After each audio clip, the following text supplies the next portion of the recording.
కీర్తన 25. ఆపదల్లో ప్రార్థన. ప్రభు, నేను నీకు ప్రార్థన చేయుచున్నాను. నేను నిన్ను నమ్మితిని. నా విరోధులు నా పతనము చూచి సంతసింపకుండునట్లు చేయుము. వారి వలన నేను అవహేళనకు గురి కాకుండునట్లు చేయుము. నిన్ను నమ్మిన వారు ఎన్నడను అవమానమునకు గురి కాకుందురుగాక. నీ మీద తిరుగుబాటు చేయు దుర్మార్గులకే తల వంపులు వచ్చునుగాక. ప్రభు, నీ మార్గములను నాకు తెలియచేయుము. నీ త్రోవలను నాకెరిగింపుము. నన్ను నీ సత్యమునందు నడిపింపుము. నీవు నన్ను రక్షించు దేవుడవు కనుక నాకు బోధ చేయుము. దినమంతయు నీ కొరకై వేచియుందును. ప్రభు, చిరకాలము నుండి నీవు నా పట్ల చూపుచూ వచ్చిన కరుణను, ప్రేమను జ్ఞప్తికి తెచ్చుకొనుము. యవ్వనమున నేను చేసిన పాపములను గుర్తు పెట్టుకొనకుము.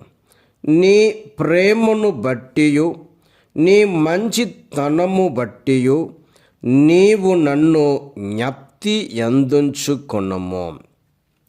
ప్రభువు మంచివాడు, ధర్మవర్ధనుడు.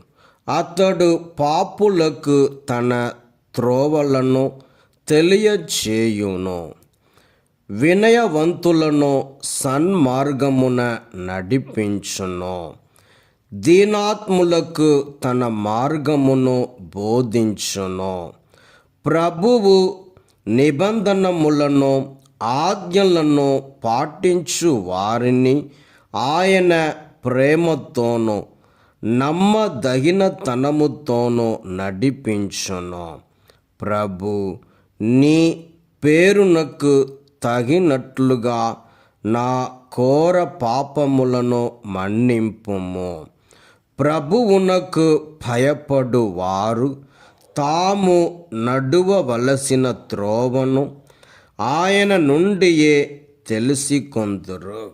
వారు సదా శుభములు బడయుదురు. వారి సంతానము భూమిని స్వాధీనము చేసుకొనును. ప్రభువునకు భయపడు వారు అతనికి సన్నిహితులగుదురు.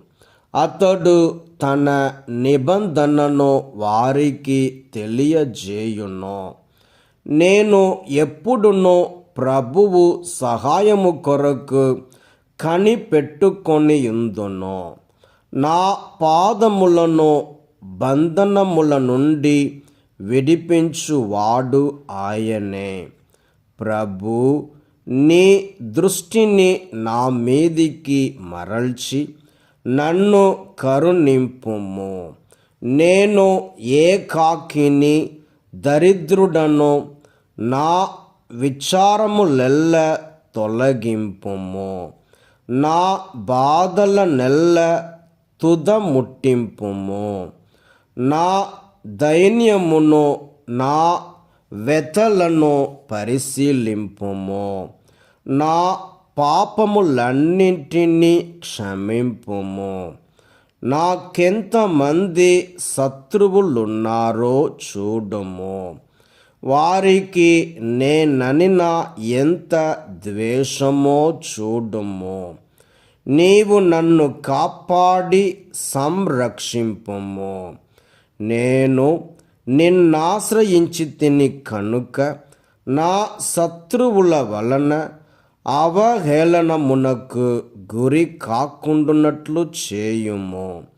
నీ మంచితనమును, ధర్మవర్ధనమును నన్ను కాపాడునుగాక. నేను నీ కొరకై వేచియుంటిని. ప్రభు, ఇశ్రాయేలును సకల విపత్తుల నుండి రక్షింపుము.